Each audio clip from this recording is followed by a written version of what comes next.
This is another iRaw podcast.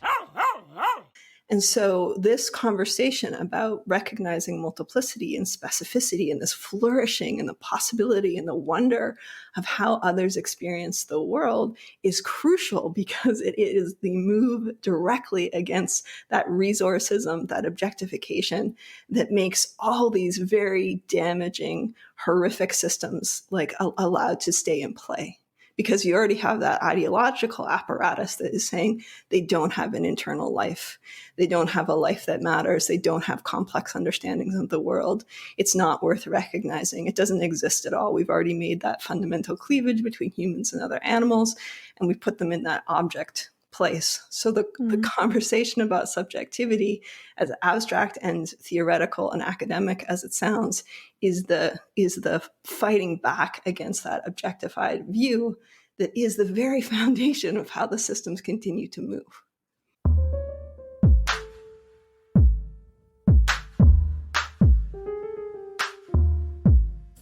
Welcome back to The Animal Turn. This is episode 6 of season 2, where we focus on the theme of animals and experience.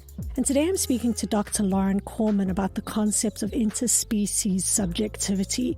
As you'll hear in this episode, subjectivity and interspecies subjectivity in particular are quite difficult concepts to get your head around. There's a lot of thorny, murky, weird areas that you have to get into, and sometimes we don't come to conclusions when talking about it. It's just the nature of this type of concept. It's theoretically hard, but it's also really important, both for scholarship and for advocacy work.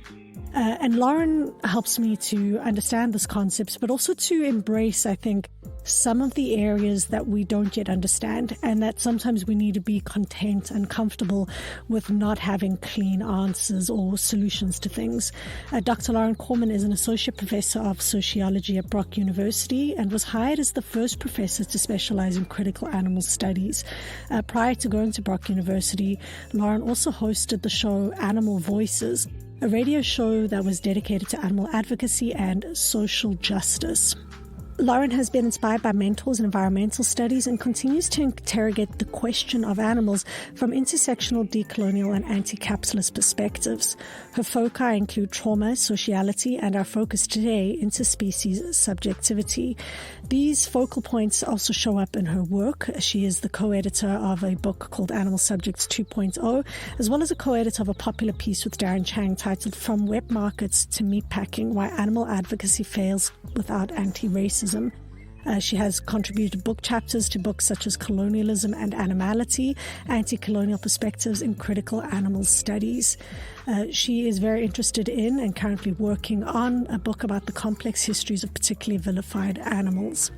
As I noted earlier, Lauren does a fantastic job of explaining interspecies subjectivity, and we kind of start the episode with first talking a bit about subjectivity itself. It seems like a really easy concept, but it's not. What does flagging species in this whole conversation about subjectivity actually achieve? And why is it important? And I hope that you will find that something I learned while actually conducting this interview is that considering and understanding subjectivity is actually crucial to understanding animals' experience. It starts to pry open and tear open all sorts of weird areas, like where does individuals begin and end? Should we be focusing on ecology or on individuals? What are our units of analysis? What role does history and context play? So this concept is one of those where the closer you look at it, the more questions you have. And I hope by the end of the episode, you'll find that having these questions, well, that's where the gold is. Actually learning to ask these questions and finding these questions and thinking through animals and experience with questions such as these in mind is really some fertile ground. So happy listening. Hi, Lauren. Welcome to The Animal Turn. It's a pleasure to have you. Thanks for having me. I'm super excited to be here. It's a delight to have the interviewee and interviewer reversed because I'm so used to being on the other side. So thanks.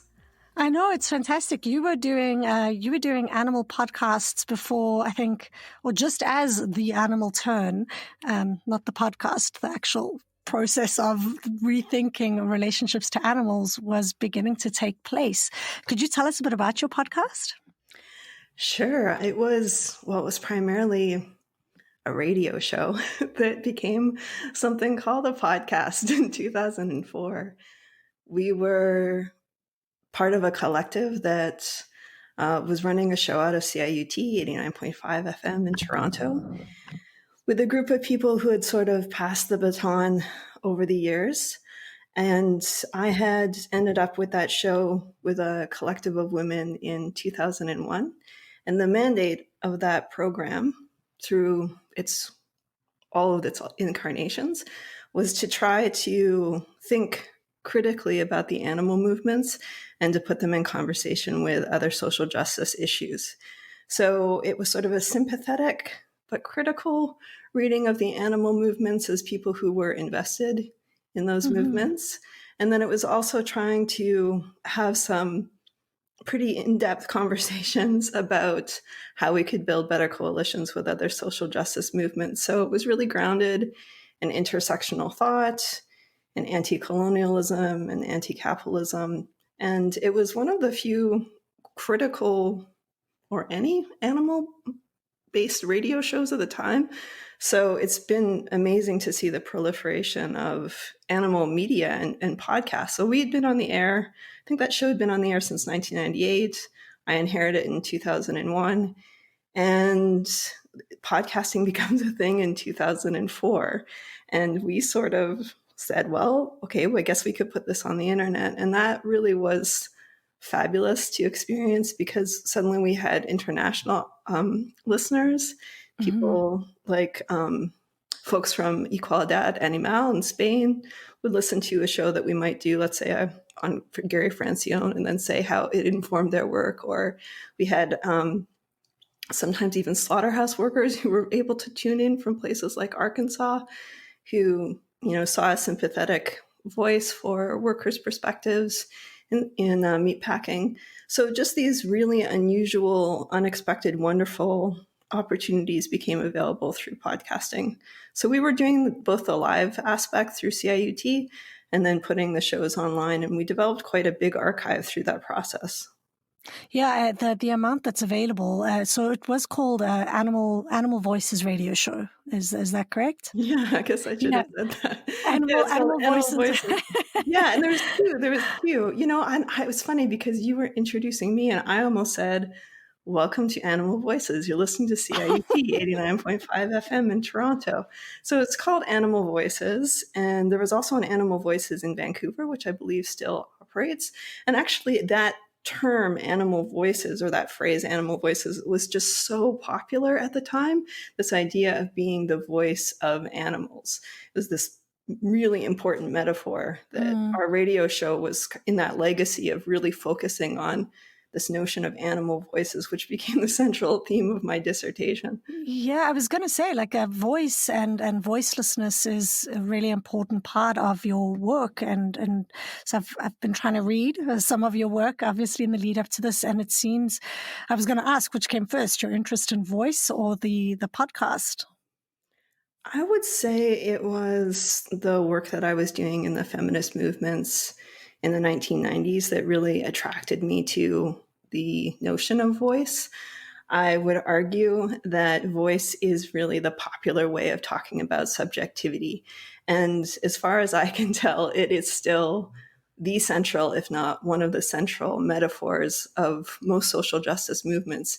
And it has a particular kind of saliency within the animal movements. About the responsibility that activists have to speak on behalf of non-human animals. But the feminist movement in the West relies really heavily on the voice trope as well. It's a move against objectification. It's about reclamation of the subject within the public sphere. There's a whole bunch of important ideas that are packed into how people commonly use voice. And in the 1990s, when I got started off in politics, voice was just really in the air. It was something that people were fighting for. They wanted to be recognized as having a voice, a chance to represent their own experiences. a lot of that was coming out of critiques of the white Western women's movement that had been speaking on behalf of other women and not taking into consideration queer voices and voices of women of color, voices from the global South, etc. So it was the terrain. And I think in some ways it's still a sort of linguistic terrain in which people negotiate ideas about who and what and it means to be a subject. So the idea of being a subject and being able to speak. So this it seems like the themes you're bringing up in here is to speak is to have a voice, and to have a voice is to be a subject. And I think that must pose some particular problems when you are looking at animals. I imagine that when people now in hindsight maybe think about a variety of activist movements involving humans, you think, okay, well, humans are able to speak in languages other humans are able to understand, so we're able to have a voice. Have you found that you've run into particular problems when trying to navigate the idea of animals and animals speaking for themselves?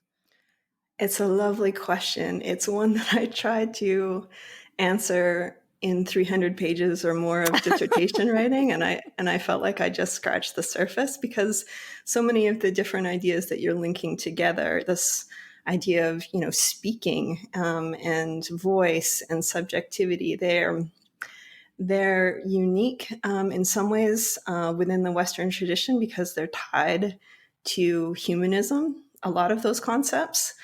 And that's something that I tried to look at, sort of the particularity of when people in dominant discourse in the West talk about voice, what are they really saying? And they're talking about agency. That's one of the important ideas within voice. They're talking about a capacity for resistance, and they're talking about a reclamation of experience. So we have that resistance, agency, reclamation of experience, those sorts of things that I would say are part of subjectivity within the sort of dominant Western tradition. And it's part of what defines us as human within some of our key texts within the West that would define our Western dominant philosophical traditions. And so it's interesting. I thought it was really interesting as somebody who is so invested in voice and really wanting to think intersectionally and to prioritize and centralize the voices of people of color and people with disabilities and women and queer folks and trans people, etc.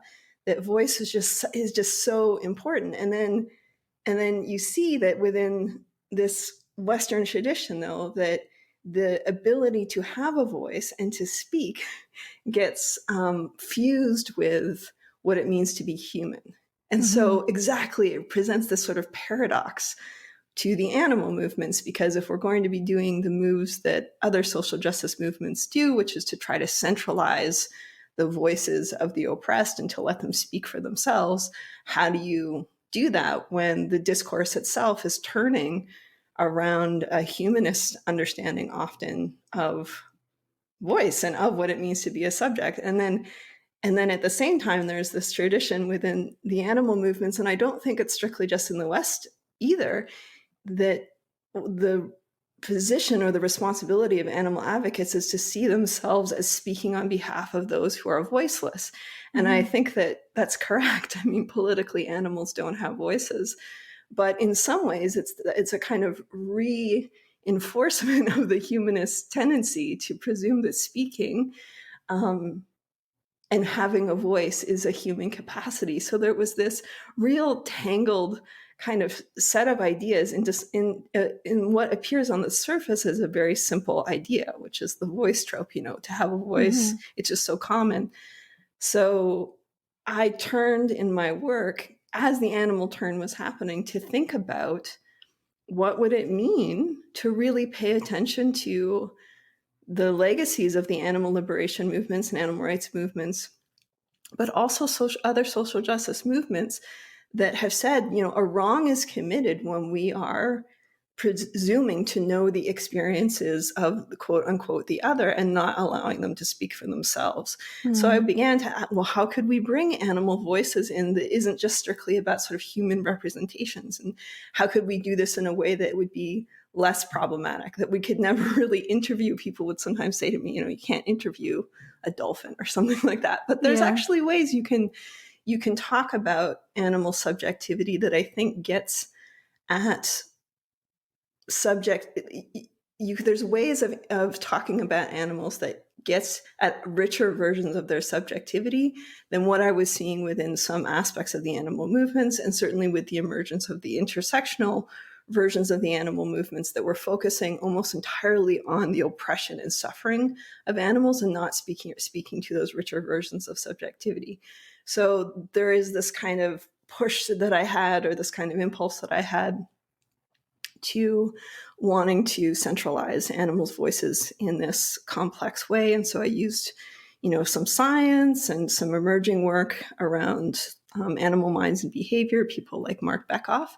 And I tried to also be aware of people like Paulo Freire, who talks also centrally about voice and teaching, that really just having a bunch of voices at the table, while that's important and maybe the first move, that really wasn't enough for what we would consider liberation or moves towards liberation. That this is informed for me by people like Spivak, who talk about that you also need to have a structural analysis and policy change and those sorts of things. So I'm always cautious when I'm talking about this with people, because they say, okay, great, now everybody has a voice.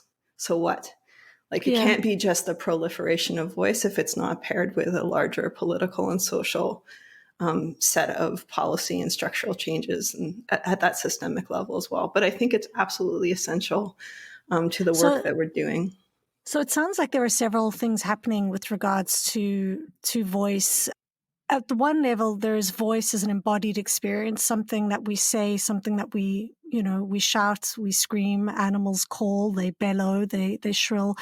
So to have a voice and to make a vocalization seems perhaps different to what is being said when we say voice and politics. And then later on, now right towards the end, where you might have voices that are heard, but potentially how they are heard matters.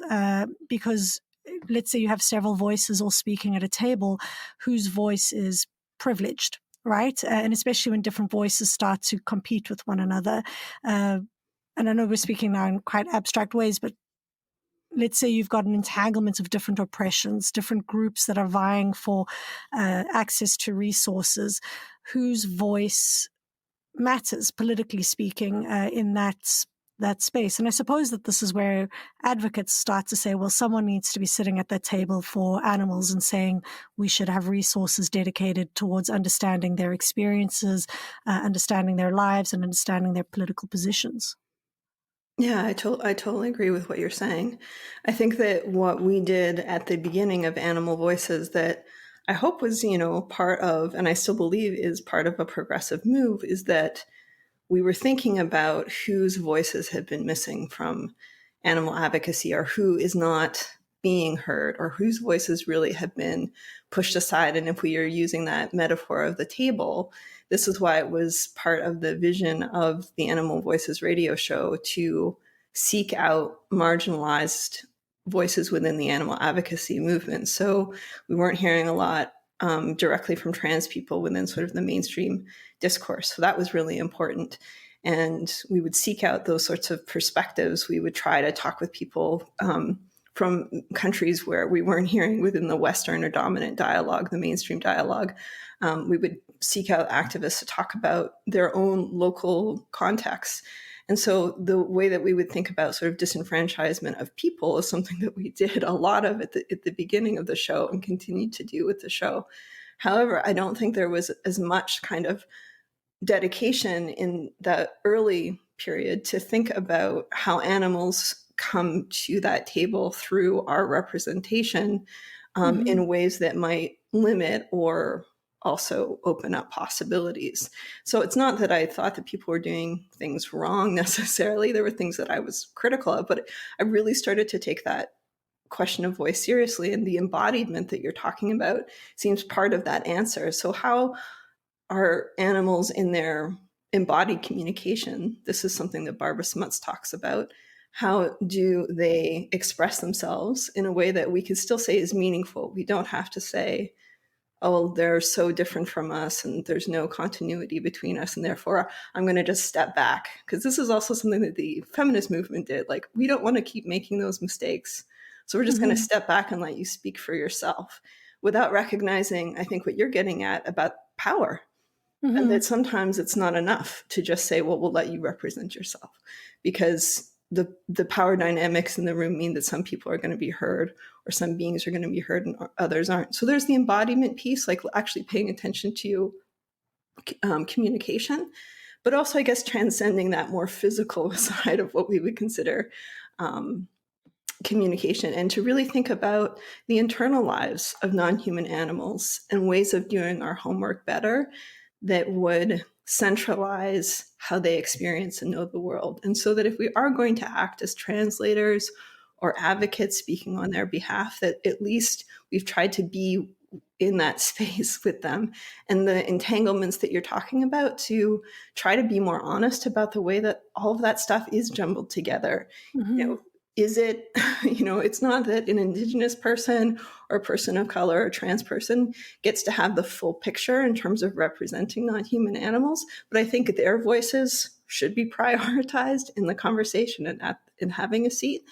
But I also think there's room for some of that to mingle with scientific understandings, fieldwork about the multicultural societies of sperm whales, for example, like how to also think about that in relationship to addressing this question of disenfranchisement or oppression that occurs within the animal movements itself and broader society. So I definitely want to get to the idea of subjectivity, which you've brought up, I think, several times, and how voice is, inherently part of subjectivity, and how one comes to understand themselves, I guess, as a subject. But before I do so, something you were saying there was pretty interesting about oppression and saying whose voices should be privileged when having this conversation. And now this is quite a thorny area, and one, I think, where people start to not really know. As you rightfully said earlier, feminist groups might say, okay, it's not my place to speak on behalf of others, so how do I navigate this realm? And I wonder, in thinking, with tools like intersectionality or, entanglement and oppression, when we are considering animals and their experiences, should one be cautious, I guess, of not focusing on the dominant hegemonic framework is not the right word, and I'm using a double negative, which is never a good way to phrase a question. Would one not do better to focus on the dominant hegemonic ways in which animal relations are currently structured? Or is that just another form of privileging, I guess, Western forms and relations with animals? Okay, you'll have to back me up and just repeat it again, please, if you could. So, for example, you had said that we should definitely be privileging Indigenous voices in these conversations and speaking about how they come to understand, human and animal relations, and unpack those and how different subjectivities come to be understood. But at the same time, should there not also be a very concentrated focus on the hegemonic ways in which humans and animals relate to one another, such as, factory farms or clothing industries, whales, seafood, whatever are the main ways in which we are interacting with one another? Does that make more sense? Yeah, it does. I think it's a really great question. It's such a provocative question. It's one that I think I struggled with for many years. And then I started to make some connections where those two tracks that you're talking about didn't feel as separate to me anymore. So through the work of Mira Saleh Ross and Mark Carbusicki, who had done the show previous to me, they started to focus on people who are Indigenous, for example, who are also mobilizing against the fur trade, and showing how the modern factory farm version of fur farming, so this intensification of agriculture for fur, that also comes out of a colonial context that meant the disruption of Indigenous relations and their lands and the genocide of both people and animals. And those practices that we see as being these dominant practices, when we even think about something like animal experimentation, that isn't separate from a colonial context, which might be for some indigenous people the center of their analysis. But we can see that there's links between those dominant practices and then these voices that we're talking about who have been so dedicated to dismantling those structures as well as naming their own experiences of oppression. So on the one hand, I think that, yes, we do need to keep focusing on these large-scale phenomena that are harming animals. The greatest impacts of animals come out of a colonial capitalist set of processes. So industrial animal agriculture, animal experimentation, fur farming, etc. These are often linked to profit, and that they can be traced through these colonial and racist legacies. So I guess what I'm interested in is, yes, keeping the focus on, in one hand, on those large-scale practices, but that focusing on the critical perspectives of trans people or indigenous people or people with disabilities, in some ways, it not only names their experiences and their understanding of human-animal relations, but in many instances, they're illuminating in new and provocative and important ways those dominant practices as well. Yeah, I think there's a lot of really exciting thoughts and scholarship coming out of disability studies at the moment. That's also, I think, starting to call some animal studies scholars out for the ways in which we frame our questions and the ways in which we try to say, well, this is why animal voices should be heard, because, and coming back to subjectivity, which humans are considered to have subjectivity. And often I think disability is used as a trope to say, well, we don't deny subjectivity to ex-humans, but we deny it to other humans, maybe because of whatever arbitrary reason we've given. That was a very specific sentence I gave there. It actually relates to an interview I just did with Stefan Dolgard, who's a political scientist here at Brock University. And we were talking exactly about that intersection between critical disability studies and animal rights or animal liberation or critical animal studies. And we were talking about that kind of stealing or that kind of appropriation of ideas about critical disability studies and then sort of marshaling them into animal liberation arguments, but not ever really sitting with and being dedicated to the liberation and the voices on their own of folks with disabilities. And there has been this move, and it's something that really frustrated me and has been a center of my critiques of the animal movements, is to think about how we're using analogies. Because I think that as we turn towards critical animal studies and an intersectional approach, that sometimes that just means drawing on different movements and different sets of theories in ways that are convenient or make a nice little argument, but actually aren't dedicated to the centralization, liberation, concern for, on their own, in their own right, those people associated with the groups that are being analogized.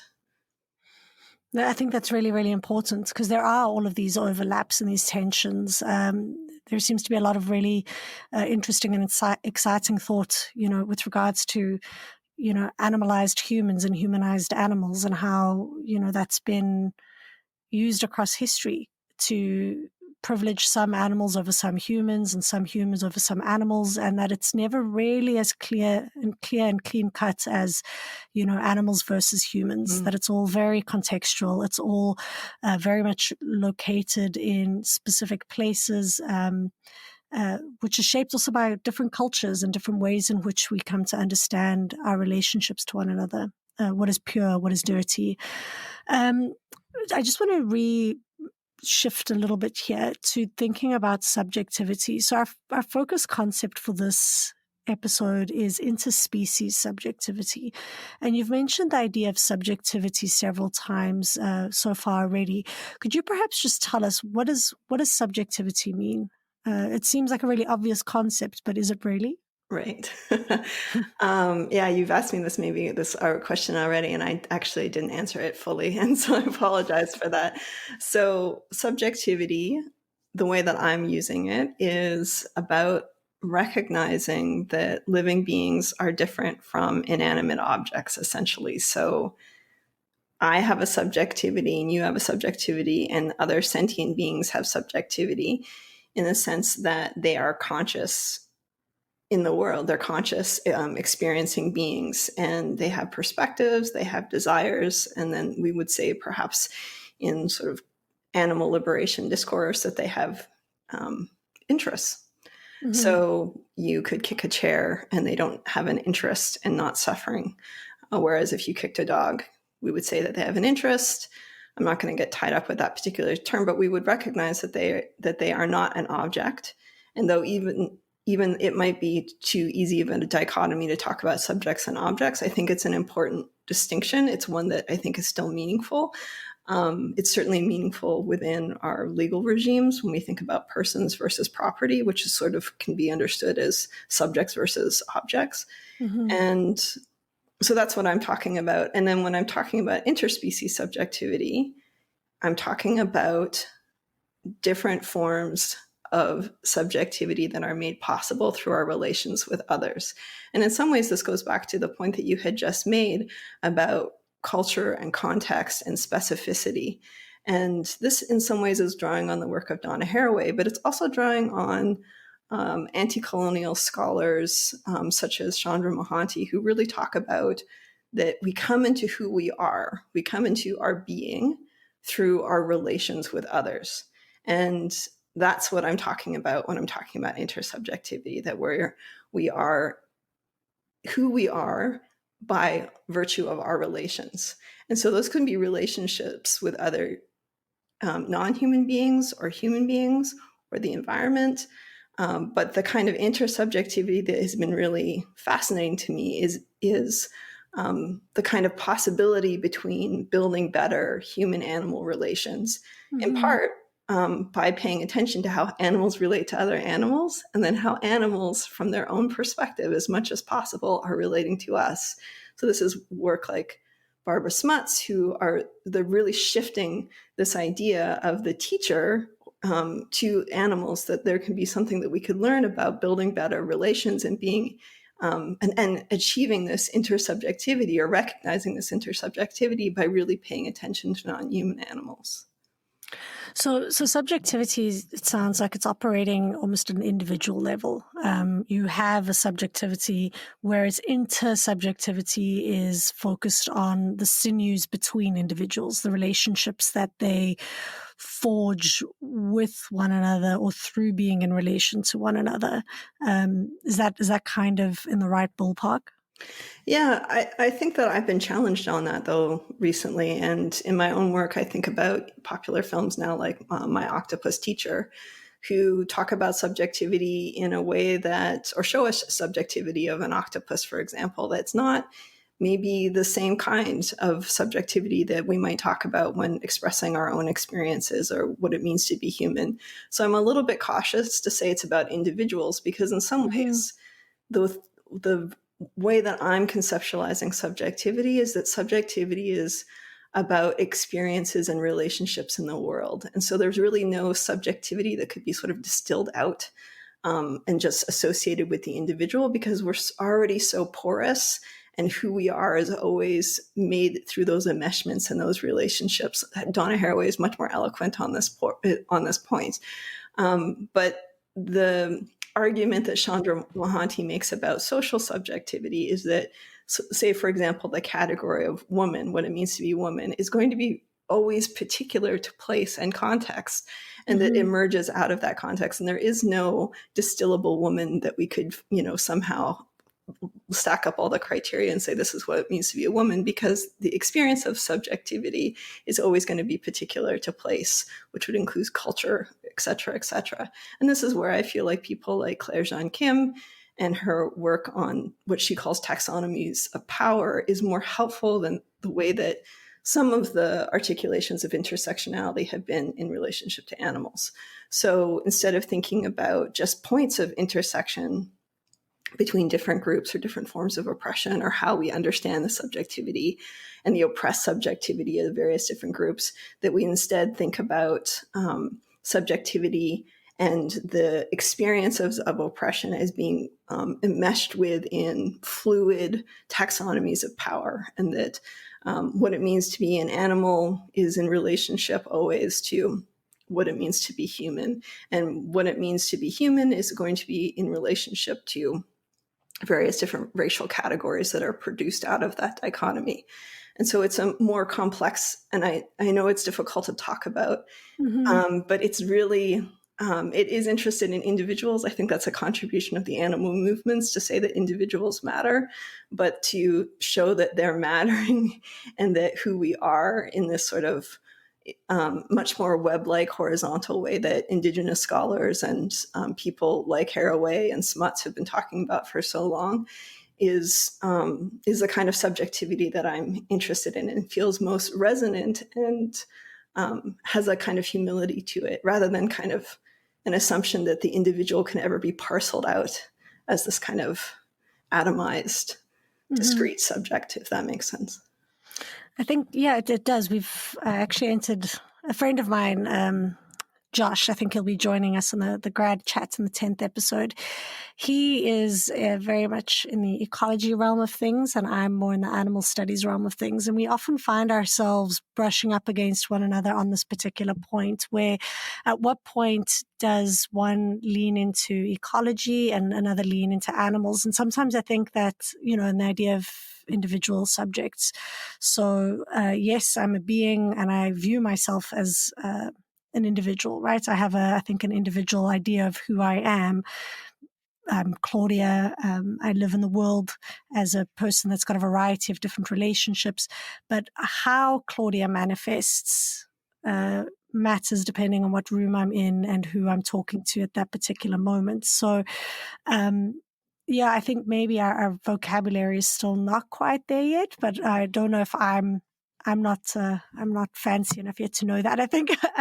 But that we are still, I think we're both individuals and beings in relation. And how do we do respect to both of those? So how do I see a baboon as a baboon, but also as a being in relation to a zookeeper? And then should we be speaking about the baboon and the zookeeper, or should we be speaking about the relationship between them? So what is the subject matter? Oh, one of the ways that maybe I can bring it into more concrete terms, because I think that the questions you're raising are so important, and the tension between ecology and critical animal studies, or a more sort of animal studies approach, or animal liberation is vital. I feel very fortunate that I came out of environmental studies that was kind of walking amongst these worlds. But I think part of the difficulty of articulating these ideas is that they're just complex. I remember struggling with some of these issues when I was, and I still do, and writing about how do I do this? How do I bridge exactly the kinds of issues that you're talking about? And I remember a professor writing carefully. So I think that we can do that carefully.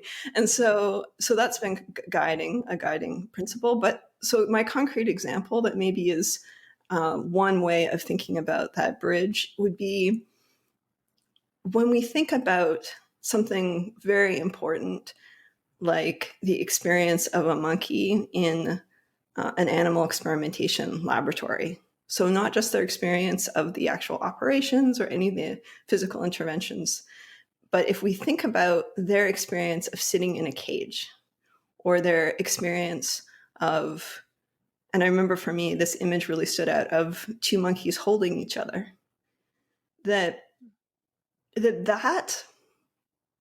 kind of complex being with the social subjectivity of animals gives us an important tool to have better conversations about animal liberation. So we can see there that individual is having an experience, but they're also having, a social experience. They're having an experience with the workers. They're maybe comforting their cage mates. And I think by pointing to social subjectivity as one tool in our tool belt, it can actually embolden our desire to alleviate the suffering of animals in these very practical ways. And so that when I'm pitching an argument about animal experimentation, if I'm going to talk about the individual lives of those animals, I'm going to be talking about their rich social capacity, what their lives can be like, not only in terms of their individuality, but what it means to be a monkey in place in a natural environment, and all the richness that is there, and that when that is reduced, as it is so severely within a laboratory, we know better what is lost. And I feel that we are better in a position to do that representing of their subjectivity, and that part of that, to me, seems to be about acknowledging, at least for animals that we would consider social, their social capacity as well, their emotional capacity, their social capacity, their cultural capacity. It actually helps us, through speaking about subjectivity in more complex ways, to mount better arguments for animals.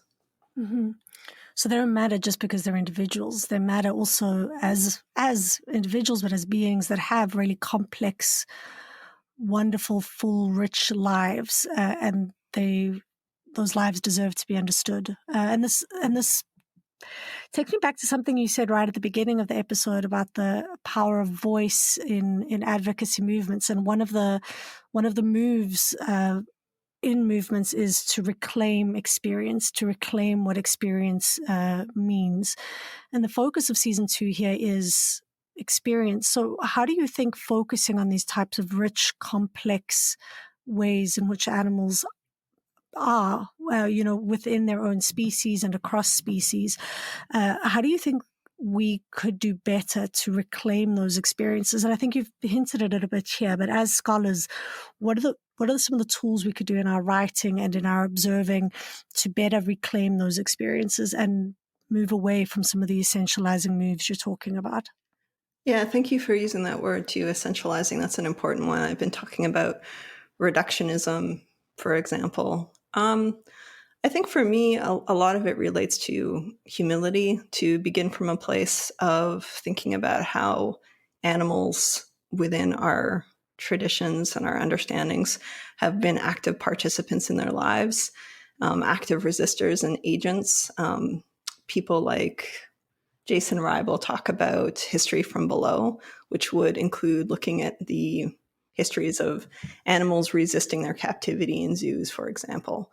So thinking about the sort of from below perspective is important to the work that I do. And I think it's a kind of attuning that we might consider about how animals are agents and actively resist. So even in an animal experimentation lab, I know people like Sunaura Taylor have pointed to this, and I've written about this as well, that within an animal experimentation lab, animals are resisting all the time. There's documents about how to restrain animals. Within many university public documents, they talk about all the different ways that you can protect yourself when an animal's fighting back. So I think thinking about resistance is important, thinking about agency, so how animals haven't been passive victims. It's part of the reason why the question of voice is so important to me, because there is a tendency at times to talk about animals as sort of passive, hapless victims. And that's true in some ways, but in other ways, it's really an erasure, and it's a kind of reductionism of their lives. It doesn't do justice, and I don't think it's as honest as it could be about how they've been shaping the world. And so, again, to go back to Barbara Smuts' work, that if we are to build better relations to animals, we have to think about how they change the world and move in the world, and then how that changes us as well. And that has always been changing us. They've always been part of human experience, and to think about them as teachers and to think about the dialogue between humans and animals as going two ways, I think is essential. So for me, I turn to cognitive ethology, which is the study of animal minds and behavior, and some of the really incredible field work that's been done on, baboons and other animals to really learn about how they socially construct their lives. It's a turn towards indigenous knowledges that have been talking about animals as relations for a very, very long time. And the critical animal studies is not inventing anew. Those are a couple of ways. Also, Donna Haraway talks about being onto the God trick. The idea that there's sort of an objective reality in the world is kind of this God trick that assumes that you can know from everywhere. And so I think to do the kind of work that you're talking about, we resist that, and we realize that we're always coming from, as she would say, partial perspective, that we're always situated. She talks about situated knowledges and partial perspectives. So there's a humility with that. There's an attempt to try to understand the other as much as possible on their own terms, but realizing that we are never going to get it fully right, and that we're probably going to screw up a lot too, actually. I think that's something that my grad students struggle with, as they hear some of this and then they just feel overwhelmed. Like, how can we can't possibly, and I'm always going to be doing this colonialist appropriative move, and I'm always going to be representing the other. And then they run away from it, or they just feel kind of scared. And I don't think that's what I'm talking about. I'm saying it's an invitation into that complexity, but that is paired with a dedication to make real change in the world. I'm not interested in subjectivity just because I think it's a neat idea about animals. It's because I think it allows us to do better work building human-animal relations and confronting the colonial capitalist, speciesist, humanist legacies that have been so incredibly damaging to non-human animals and to humans as well. I mean, I think it's incredibly, a subversive train of thought that the minute you start to see someone, whether that someone is an animal or a human, even a being of different sorts, whether you actually start to see mushrooms and you actually, even though I don't fully understand how mushrooms work, watching that recent documentary on mushrooms just changed my world, my ability to actually see them, the extent to which they were visible in my world changed. And it's not full, it's not complete, but I think I respect mushrooms more. And I think that if we start, as you say, to just be a bit more attentive to not just some animals, but many animals and many of the relationships that we have, both those, I had Catherine Gillespie on in the previous episode, and we spoke about proximity, and that there is something to understanding the relationships that you are in yourself and those that are really quite close to you, the animals in your home, the animals on your plates, to actually contend with and think about what those relationships are. But also that subjectivity stretches so much beyond just you as the center of that world, right? That there are so many different relationships going on, different species connecting with one another, creating really beautiful relationships, and sometimes interesting ones that we've never thought of before. And I think this is where the internet has really just opened up kind of a whole realm of observations of animals connecting with one another that we hadn't thought was really happening. Yeah, it's exciting. I know the Fantastic Fungi film. Yeah, I watched it twice in a row. Me too. I love that. I think that it's easy, or maybe it's been easy for me in a conversation to talk about complexity in a way that can feel daunting. And I think by pointing to wonder as you are, thinking about the possibility and the extravagant multiplicity of life, and how it creates itself, and all the different individual experiences embodied within that can be a marvel. That can be this tantalizing, wonderful thing to contemplate that might inform our activism and our scholarship. And then along with that comes responsibility. So if we're attending to that, if we're really opening ourselves up to that, how do we grapple with the very material consequences of these systems and processes that are so damaging, that cause so much suffering, that perpetuate this objectification? How do we then take that responsibility and apply it in the world? How do we be different? And then how do we share that with others and make meaningful change? Those are the big questions. And before we switch to your quotes, because I think this is part of answering that. How do we make meaningful change? You could have just said that you were speaking about intersubjectivity, but you chose to put species in there. You chose to flag species, that you were speaking about interspecies subjectivity. Why the move to do that? Why the move to put species in between instead of just focusing on all relations? I think that there's still something to be said for particularity. People have pointed me over the years to actor network theory, and I have drawn on some actor network theory and various different other forms of posthumanism that I think are trying to get us to do some of that broader ecological work, or even to think about technology in new ways as being part of this landscape of multiplicity and part of that wonder that I was getting at. And I appreciate that. I think those critiques of my own work are valid, but like the idea of voice, even though I think it's fraught in many ways, it's still useful as a placeholder. And I still think it's important right now to flag species. It's part of the conversation about intersectionality that is still often missing from those discourses, that when we're talking about subjectivity outside of contexts like this, people still presume that to be a subject is to be human.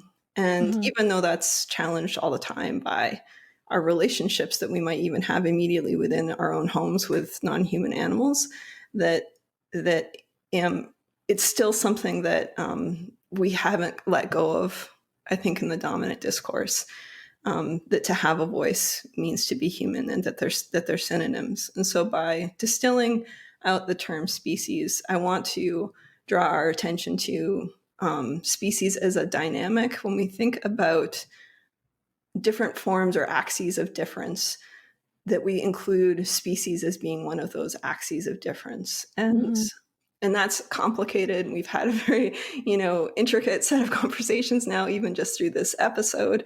But I think that I just don't want to see a flattening of a conversation about animals to be, even though they're important conversations about, like, say, a river. And people will call me out on that right away too, that how do we understand the fish without understanding the river? And they're in relationship, absolutely.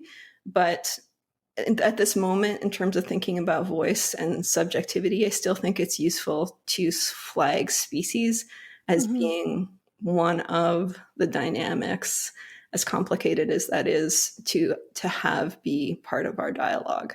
So I don't know if that answers your question, but it does. I think I totally get it, because I want to embrace complexity, and I want to embrace and lean into the fact that I will not know everything. I want to lean into the idea that I will not have all the answers or complete answers or total answers, and that I should be in wonder of the complexity. However, at the same time, I do think that I want to resist complete relativism as well, that there is something distinct about the different ways that different relationships manifest. And maybe here we're starting to talk about structures.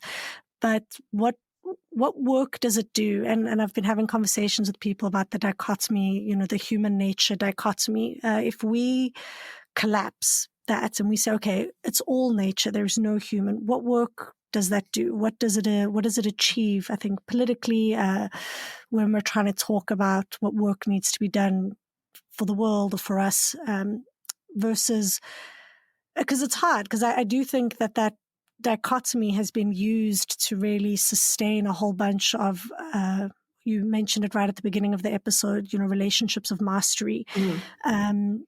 But at the same time, there is a certain power to recognizing that those categories have manifested, whether or not we use them, we operationalize them. Species is operationalized all the time in different power moves. So there is something to be said about flagging it and bringing it out, I think, in what you're talking about here. So to say species is to orient yourself, to focus, to say that this is the particular relationship I'm looking at. So I think I got it, and I really appreciate it.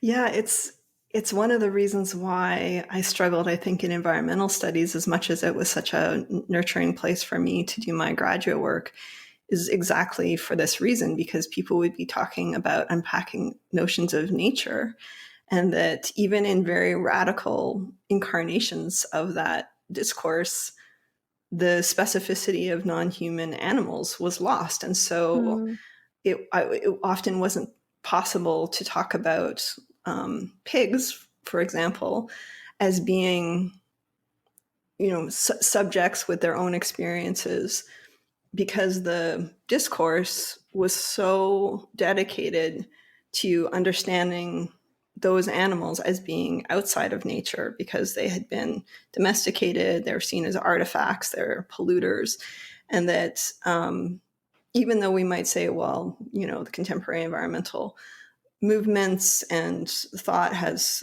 changed, and there's more an accommodation of thinking about domesticated animals who have really been seen as kind of contra to nature within a lot of environmental discourse. And there's an openness for them now, but I still don't think that we're getting at the specificity within some of those, not only forms of ecological thought, although there are people who are making those connections. And certainly posthumanism is making some of those connections, but the kind of neutralizing that you're talking about is worrisome for me. And I sometimes I think about the phrase critical animal studies, and I was hired to teach critical animal studies, and this was great. and I'm so honored that I've had a chance to do that. But there's the sense that as I move towards posthumanist ways of understanding the world, that the category of the animal starts to feel so flimsy, because it does get integrated into these larger discussions. And then I think in trying to be more equitable and horizontal in our thinking, or web-like, or any of those metaphors, that that we're losing exactly the point that I was trying to make at the beginning about subjectivity, to think about the uniqueness of the individual, and the individual in relation to others, and made possible through others. So it's a difficult line to walk. I feel very indebted to environmental discourse, because they've often, people who are invested in those areas have offered important correctives to me. And so I welcome them in, but I'm not, and I don't think they're asking me to lose the species piece, but I can see how in this time of the animal turn that it can start to feel antiquated to be invested in these categories. But I like what Julia Kristeva says about even the idea of identity, that I think she talks about it as a button. It fastens something in place. And we don't have to be particularly invested in the category, but it's still a fastener. And I think that we can unpack it all, but these are still fasteners in the world. And that's how I feel about the idea of voice. And that's how I feel about the idea of subjectivity as well. They're imperfect categories or terms, but they're part of our discourse right now. And I think that they're still workable in ways that have great potential. And I've seen them have great potential in my teaching and the writing that I've done, and in my own activism. Fantastic. I think that's a good place for me to say fantastic. I think you just summed it up so well there. And you brought up your teaching, which something that blew my mind when we were talking prior to the episode was you had mentioned that you are the first ever hired professor of critical animal studies. Is that correct? So I'm still a sociology professor, but I was the first professor hired to specialize in critical animal studies. That's what they were hiring under. That was the umbrella that they were using in the job description. So that's exactly what I've got to teach. I also teach contemporary social theory, which includes some critical animal studies as well. I think all of my work inevitably does. But the majority of my teaching has been in the area of critical animal studies. And so that's been really interesting, because over the 10 years that I've been teaching, the ideas about what constitutes critical animal studies have dramatically been changing, or they've really been evolving, and they've been contested in this incredibly vigorous way. And work that I was doing in my early years and in the punk scene and the feminist movement of the 1990s, there were really people who were doing intersectional animal work, but it wasn't called critical animal studies at the time. And I was using intersectional feminist theory to think through questions of voice in this very early way. That we would do things like, in my master's, I interviewed slaughterhouse workers and people who worked in factory farms because I was noticing that their voices are often absent from the animal movements. And I think this has changed, but at the time it was that they were just demonized as being horrible monsters. So I wanted to move against that and to have them share their experiences and to link that into an anti-racist understanding or a broader labor critique and that sort of thing. And so the kinds of frameworks that I was using were really lending themselves to what was later called critical animal studies. So I was at the right place at the right time because I was doing the radio show, which was sort of doing critical animal studies before it was named as such, about thinking, how do economics inform human-animal relations and so powerfully disrupt them or traumatize animals and humans, and how are species relationships informed by broader colonial and racist legacies, and how can we honor advocacy, which has been something that's important to critical animal studies, to stay in dialogue with what people are doing in grassroots movements. Those are all things that were really important to me. And then again, when we talk about placeholders, that critical animal studies was that button, and I was doing that work, and I was recognized, I think, by other sociologists in the department as somebody who had been doing that bridging. I had done a comprehensive exam area in my PhD about animal agriculture and the histories of domestication. I had looked at labor theory just on its own, not necessarily in relationship to thinking about animals. I wanted to understand histories of labor in the United States and Canada. So I'd also done that work. So some of the things that we might identify as critical sociology were already salient in my work. And then it was about bringing the animal question into conversation. So that's been the journey for me. That's I normally ask people about their journey right at the beginning of the show. So I'm happy that we got to hear some of how you came to be where you are. And thank you for all of the really important work that you've done to make those bridgings. I talked about the two monkeys holding each other during my dissertation. And it was one of the times I really got teary. And I also got teary talking about it in this interview as well. Oh, really? I think it's just such a grounding image for me about the work that I'm trying to do. To kind of keep that in mind, those sorts of moments and what's at stake, right? Yeah, it's sometimes we have these really big conceptual discussions, which are so important, but to just bring it back and have in mind that there are beings that experience the world who these conversations matter for. Yes. It's hard, and it comes back again to what you were saying about voice. It's really hard to straddle that line and that kind of criticism of how can you speak for another. What kind of power dimensions are happening and whose voice matters, because everyone wants to speak on behalf of animals, and how can I say that my understanding of an animal's experience is superior to the person next to me? But still, like you say, those two monkeys hugging one another, or the squeal of a pig in distress. Like, I think it just really draws home that it matters. It really matters. It matters to that pig and those monkeys. Mm-hmm. Yeah, and I think in some ways we can make some assessments about how people do that better and those who do not. Somebody like Barbara Smuts, or many people who run sanctuaries who I should just give much more acknowledgement to, and I tried to do during the radio show, people who have those sustained relationships with non-human animals where they're really paying attention, I think do get at something about non-human animal subjectivity in ways that are better than the person who understands their dog as simply operating out of a genetic script and being food driven and that their behaviors, if they're acting out, are a testament to them trying to gain territory or to be alpha or something like that. That to use those common sense narratives about animals, I think, is to do that representation poorly.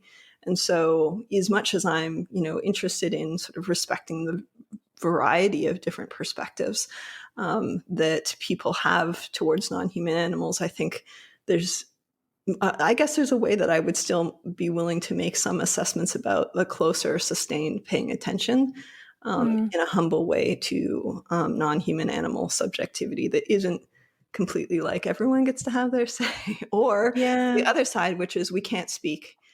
I think that we actually have a responsibility, as difficult as it is, to do it carefully, but to not do it is also a kind of speaking. So there's really no kind of out. That's so true. Like I've stood in the dog park and I've heard folks talking, about particular breeds, and they'll say, "Oh, but I've got this breed. This is what they do," and it's sent me down like a kind of a thinking trail where I think, okay, so you've got a particular breed that has been bred. They've been constituted to behave in a particular way, and I get that. I get that biologically, their biology does matter, and that this does, but then it's to reduce who that dog is, who I don't know, and who Joey is in the park. Who is Joey? And to say that Joey is just a Labrador seems to me to miss something. And they don't seem equal. They don't seem the same way of trying to understand his experience of the world, to reduce him to breed or to reduce him to, I don't know if I'm making any sense there, but absolutely. The sort of representation from the outside, this is, I think, the argument of Edward Said and Orientalism, that it is part of the process of a colonial view to represent the other without consulting the other. And this is something that we see enacted over and over again. And it's something that concerns me very much about some forms of ecology, or how that gets taken up in a popular way. That species, while it is an important way of differentiating animals, that to claim that you can generalize across species to all individuals is that exactly kind of colonizing, erasing move, which is part of, I'll just say very briefly about, and this will tie into the quote as well, that this is one of the reasons why I think the work in cognitive ethology around animal culture is so fascinating, because it just smashes that concept of species apart, where we've typically thought that if you wanted to understand the behavior of the so-called black bear, for example, that you could open a natural history textbook and then read about the black bear, and that would be a generalizable description to all individuals within that species.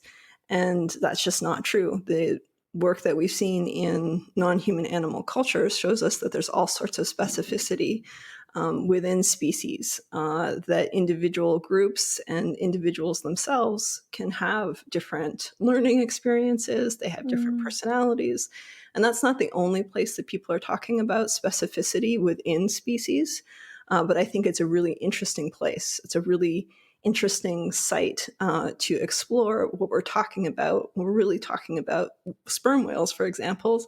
You have people like Shane Garrow who write about these groups of animals, and he shows how they have different foraging strategies, they have different dialects, they have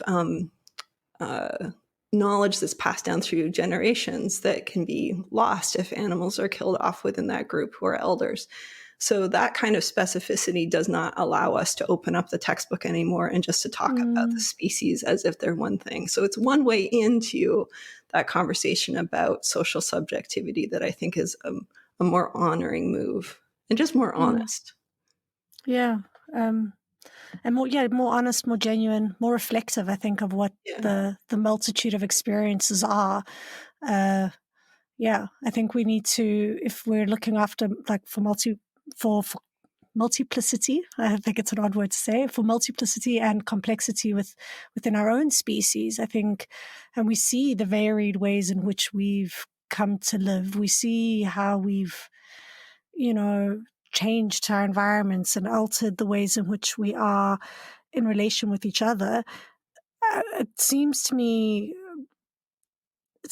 just incorrect somehow to think that all other species would not have any sort of complexity like that, to think that we are the only ones that would have, everyone else would be reduced to a page on a book, like you say, whereas us as a species have just so much variance, so much complexity. There's certainly overlaps between us as different people. There are ways in which we as a species have overlaps and are alike from different nations, from different groups. We're certainly alike, but we're also not alike in all ways. And I think that to hold those two in tension is really hard for many of the reasons that you've spoken about today. But it seems to me, as you've rightly pointed out, you're just incorrect somehow to think that all other animals, all other species don't have that dynamism. Mm-hmm.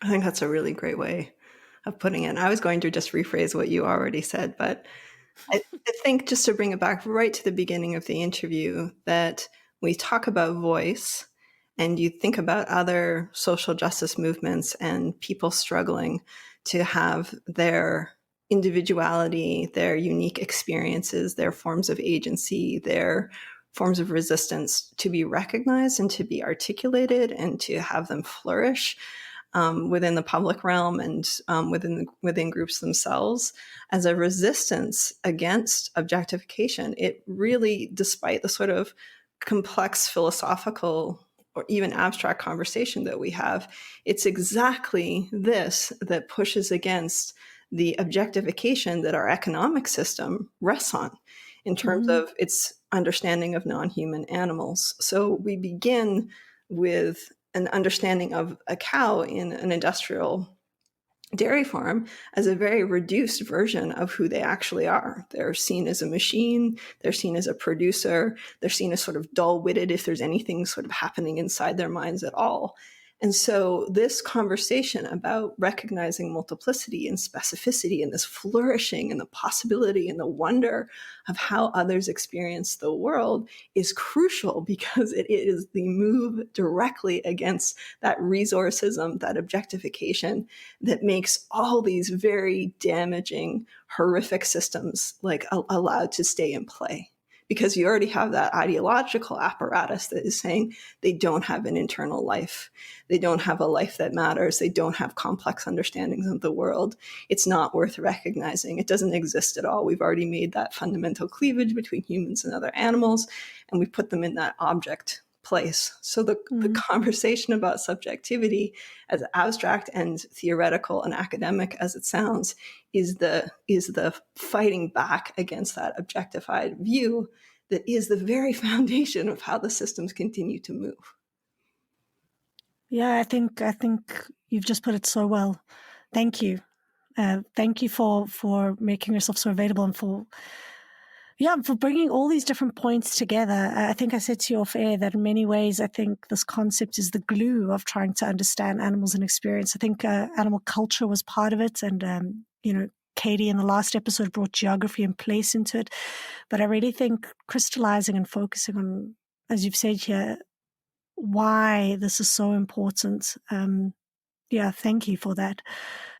We're heading now towards the end of the show, and I normally give folks an opportunity to read a quote. I know you've got 2 quotes ready for us. Do you want to tell us your quotes? Thank you so much for making the time and the space for me. It's an absolute delight to be on your program. I'm just so enamored by just the chance to be in a kind of radio context and to be in dialogue about these issues that mean so, so much to me and have informed, decades of work now. And to see people like you excited about these ideas and in these conversations, to me, is also just so nourishing. And it gives me energy to continue the work. So thank you. Thank you. Thank you. So here are the quotes. I'll read them. We've already talked about them probably to some extent already, but the first one is by Donna Haraway from the Companion Species Manifesto. dogs, people, and significant otherness. And the quote that I pulled out is, beings do not pre-exist their relatings. So I've talked about that already quite a bit, so I'm not sure if that's the quote that I'll focus on. But the second quote is by Barbara Noske from a book that I think still stands the test of time, written in 1997. It's called Beyond Boundaries, Humans and Animals. And Barbara Noske, I think, is really a radical. She's not often, I think, talked about enough. She writes, satisfied as they have been with the gulf between human subjects and animal objects, most social scientists have done nothing to fill the gap between humans and animals. Instead, they have remained essentially passive, never bothering to ask what human-animal continuity means in their own sphere. What is more, they have been bending over backwards in what they thought would be the best defense of humanity's uniqueness, while surrendering the whole tricky terrain of continuity to the devices of the reductionistic and objectifying biological sciences. That so nicely sums up some of the things we've been talking about today. And I think Barbara Noske has come up several times, actually, in readings I've had in the past 2 or 3 weeks. She seems to have just had her finger on the pulse early on. Yeah, that definitely brings a whole bunch of what we've spoken about today with regards to, continuity, discontinuity, the significance of actually focusing on particularities while at the same time holding in suspension all of these and embracing complexity. And I think as you were talking about, just leading into the quotes, about bringing into focus the animals themselves, whether it's the monkeys that are hugging or the cow in the dairy farm, that to try and have these kinds of broad conversations about continuity and discontinuity while at the same time remembering who the animals are that you're speaking about. I was at a seminar series with Charlotte Blattner early on in my PhD, and she was about to give a seminar, and she made sure that she took time. So the room was full and everything was set up, and she made sure that she took time to walk around the room and put up photos of animals all around the room. And I'd never seen someone do that, and I haven't seen someone do it since, but she had kind of said it's really important that we see the animals, that we sit and we have these conversations about subjectivity and we see who the animal is at the same time. Mm-hmm. So thank you. I think that quote really brings a whole bunch together.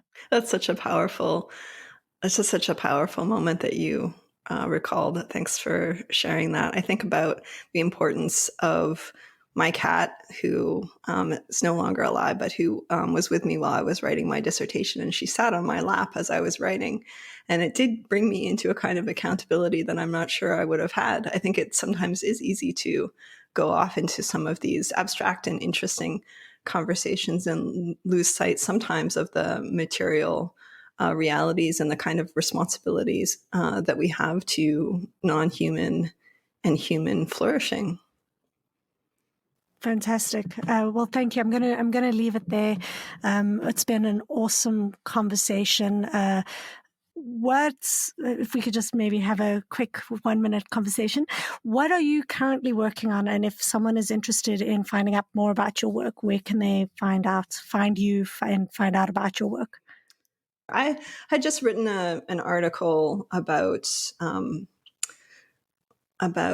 a case of human experimentation that happened at a prison in Ontario. And I looked at the relationship between how the humans were treated in this psychiatric hospital / prison and its strange, uncanny similarities between what was done to those folks there, where they were tortured in order to cure them of their various different labeled psychoses. They were understood as psychopaths. And then how animals are treated in contemporary PTSD labs, where they're also harmed intentionally. And so the techniques are strangely similar. And so it was sort of a specific look at human experimentation and animal experimentation in these two sites, one being this prison that has now had this major lawsuit where the Ontario government recognized that there was a breach of fiduciary duties and that they had been tortured, and it did amount to assault. And then at the same time that I was learning about that case, I was looking at the experimentation on animals within trauma labs. And that to me is so fascinating because the people who are doing that work, often, as we already know, but they really think that they're doing something positive for the world because they're trying to help people with PTSD. And the model of PTSD, the animal model, is rats. And so when I use Claudia Kim's understanding of taxonomies of power to think about the ranking of, you know, who rats are within public consciousness that allows them to be intentionally traumatized. The point is to precipitate trauma in the animals. So they're forced underwater, they're electrocuted, all those sorts of things. And it's against how we kind of popularly think about animal experimentation. That the point is always to try to minimize suffering, and we have the 3 R's, and we, you know, follow these very strict, supposedly these very, very strict welfare standards. But how do we make sense of when it's the point is to cause trauma, and that we recognize that they have a psychology and we exploit it to try to make sense of human post-traumatic stress disorders. And what's really important in that is you have to understand their psychology. You have to understand that they are subjects in order to use that. Right. So it's the paradox at the center, I think, of the work, because the whole point is to deny it at the same time that they exploit it. Exactly. And it happens in a whole bunch of, I think, institutions that rely on animals. So even zoos, I read a paper, I can't remember which one, but where it was saying, in effect, zookeepers have a very astute knowledge of how animal psychology works, what they need to be happy, what they need to be sad. And that somehow this makes it even more egregious, some of the things that are done, because you know that they're not just things, but you're somehow using that, you're holding both of those discourses at the same time, but operationalizing them quite differently. It's really, so you've already written that on it's for a book called Building Abolition, which is it's an abolitionist perspective on the prison industrial complex.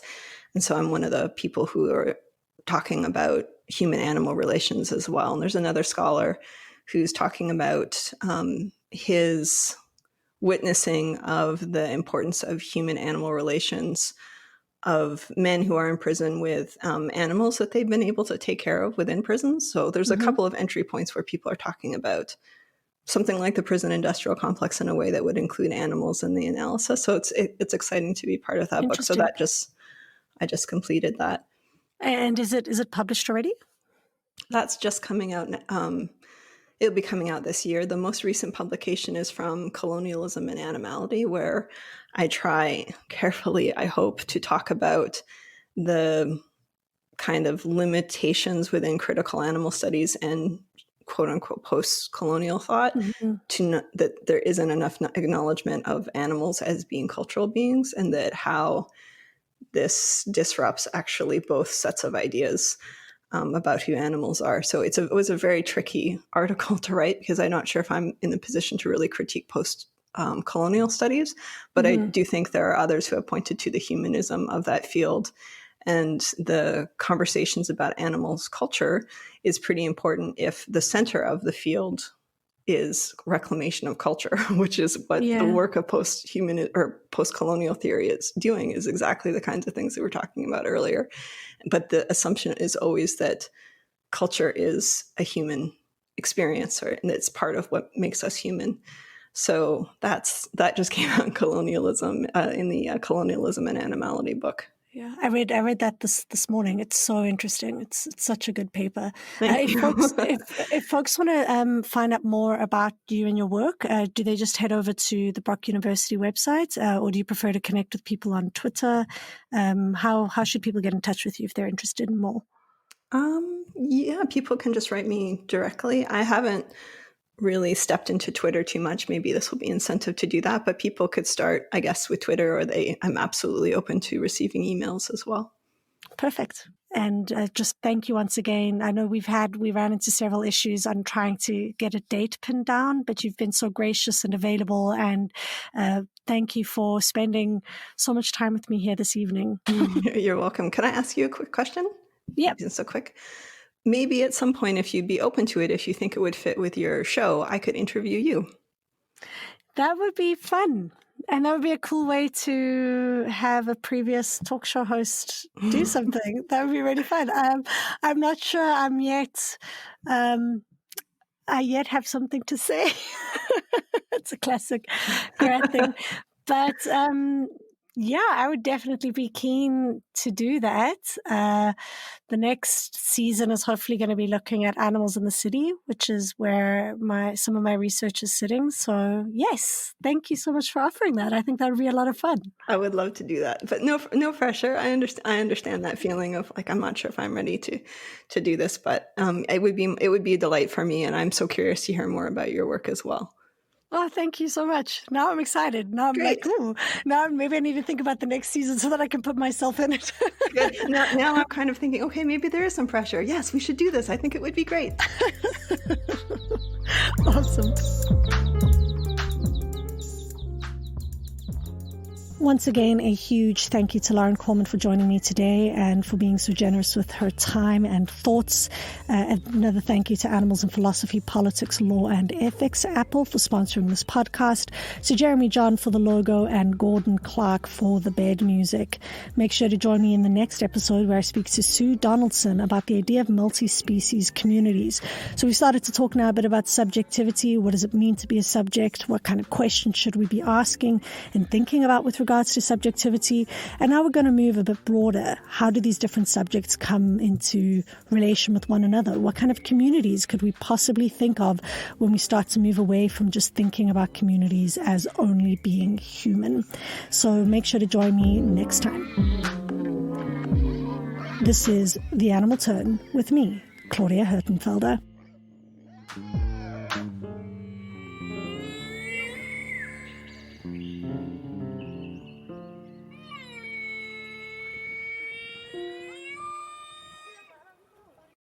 For more great iRaw podcasts, visit irawpod.com. That's IROARPOD.com.